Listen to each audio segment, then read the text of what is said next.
So hey guys, welcome back to YouTube channel study up and this is Abhishek. और आज की इस class में हम सीखेंगे कुछ कॉमन मिस्टेक्स।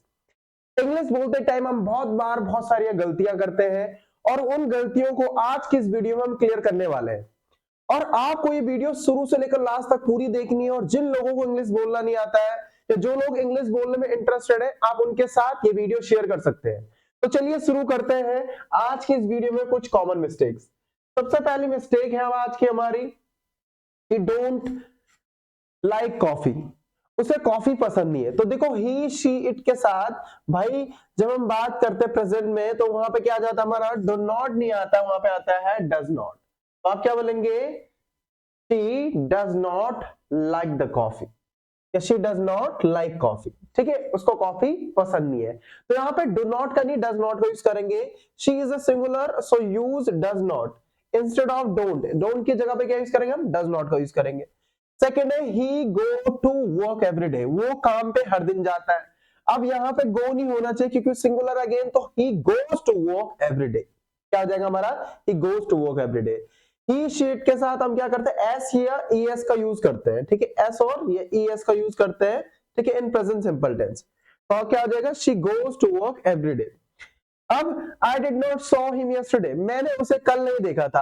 आप डिड नॉट को डिडंट भी बोल सकते हैं, डिड भी बोल सकते हैं या डिड नॉट भी बोल सकते हैं। अभी यहाँ पे आप डिडंट बोलेंगे तो आई डिड नॉट या I didn't see him yesterday. तो देखो यहाँ पे आपने क्या कर रखा, डिड नॉट भी लगा रखा और सॉ भी लगा रखा है।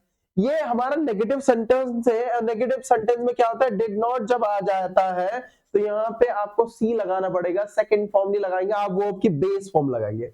बेस फॉर्म मतलब first form. With did always use the base form of the verb. Verb की कौन सी फॉर्म को यूज करना है हमें यहाँ पे, बेस फॉर्म का, मतलब फर्स्ट फॉर्म का यूज करना है। ठीक है, नाउ चलते हैं नेक्स्ट स्लाइड की तरफ। अब she is more prettier than her sister, वो क्या अपनी सिस्टर से भी क्या है, सुंदर है, मतलब अपनी बहन से भी सुंदर है। अब ये जो मोर लगा है, मोर भी हमारी कंपैरेटिव डिग्री है और प्रीटियर भी क्या हमारी कंपैरेटिव डिग्री है। तो दोनों कंपैरेटिव डिग्री को हम एक साथ नहीं लगा सकते हैं। तो हम क्या बोलेंगे, she is prettier than her sister. ठीक है, she is more prettier than her sister. अब यहाँ पे हमने मोर नहीं लगाना है, she is prettier than her sister, मतलब वो क्या है, अपनी सिस्टर से भी सुंदर है। ठीक है, तो यहाँ पे जो हमने मोर लगा रखा वो अननेसेसरी है, इसको नहीं लगाना हमें। हमें क्या करना है, एक ही कंपैरेटिव डिग्री का यूज करेंगे जो कि क्या है, प्रीटियर। ठीक है, जो ऑलरेडी हमने लगा चुके हैं।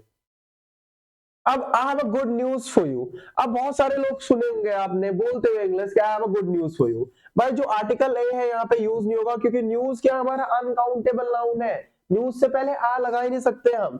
ठीक है, न्यूज क्या हमारा अनकाउंटेबल नाउन है, so we don't use a with it. हमें आर्टिकल आ का यूज नहीं करना है, किसके साथ, न्यूज के साथ। ठीक है, उसके बाद हमारा सेंटेंस है let's discuss about the project. Let's discuss about the project. अब यहां पे देखो डिस्कस मतलब क्या होता है, किसी टॉपिक के बारे में बात करना। भाई डिस्कस का मतलब ही क्या होता है, किसी टॉपिक के बारे में बात करना। तो हम उसके साथ अबाउट नहीं लगा सकते हैं। तो आप बोलेंगे लेट्स डिस्कस द प्रोजेक्ट या लेट्स डिस्कस द प्रोजेक्ट। ठीक है, तो यहाँ पे आप क्या बोलेंगे, let's discuss about the project नहीं बोलना, आप क्या बोलेंगे, लेट्स डिस्कस द प्रोजेक्ट। ठीक है, डिस्कस डजंट नीड अबाउट। ठीक है, यहाँ पे क्या लिखा है, डिस्कस डजंट नीड अबाउट। फिर हमारा नेक्स्ट सेंटेंस क्या है, अब नेक्स्ट सेंटेंस की तरफ चलते हैं। She said me that she is busy. She said me that she is busy.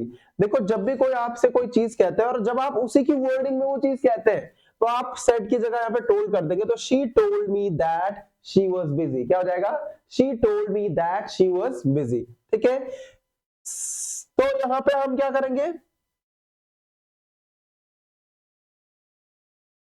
तो यहां पे हम क्या नहीं करेंगे, doesn't take an indirect object use told. ठीक है, तो जो से क्या होता है वो डजंट टेक इनडायरेक्ट ऑब्जेक्ट। जो डायरेक्ट ऑब्जेक्ट है उसमें तो आप से का यूज मतलब सेट का यूज कर सकते हैं, बट इनडायरेक्ट मतलब जब कोई बात किसी ने आपको कही और उसी की वर्डिंग में आप कह रहे हो तो वहां पे से का टोल्ड हो जाएगा। जैसे उसने कहा कि मैं जाऊंगा, तो he told that he would go. इस तरीके से हम सेंटेंस बनाएंगे।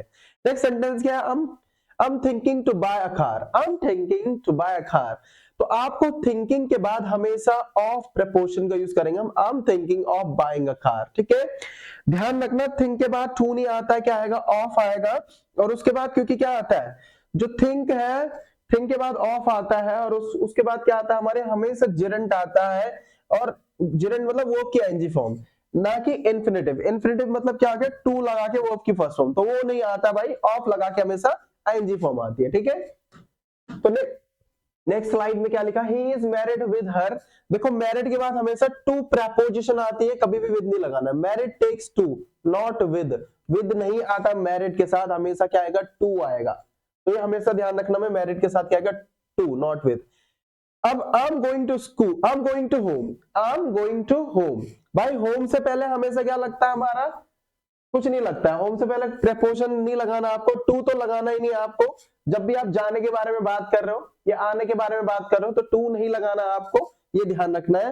Home doesn't need to before it. Home को क्या नहीं चाहिए, अपने से पहले टू चाहिए नहीं है, तो आप क्या बोलेंगे, आई एम गोइंग होम, ठीक है। तो आज की इस क्लास में हमने कुछ कॉमन मिस्टेक्स के बारे में बात की है, जो कि आप इंग्लिश बोलते टाइम बहुत बार करते हो। और ध्यान रखना जब भी आप इंग्लिश बोलो तो ये कॉमन मिस्टेक्स जो है आज से हमारी सही होनी चाहिए। और इस वीडियो को पूरा देखिए, शेयर कीजिए ऐसे लोगों के साथ जो इंग्लिश बोलने में इंटरेस्टेड हो। और होप सो आपने एंजॉय किया होगा। सब्सक्राइब कीजिए हमारे चैनल को। Thank you for watching.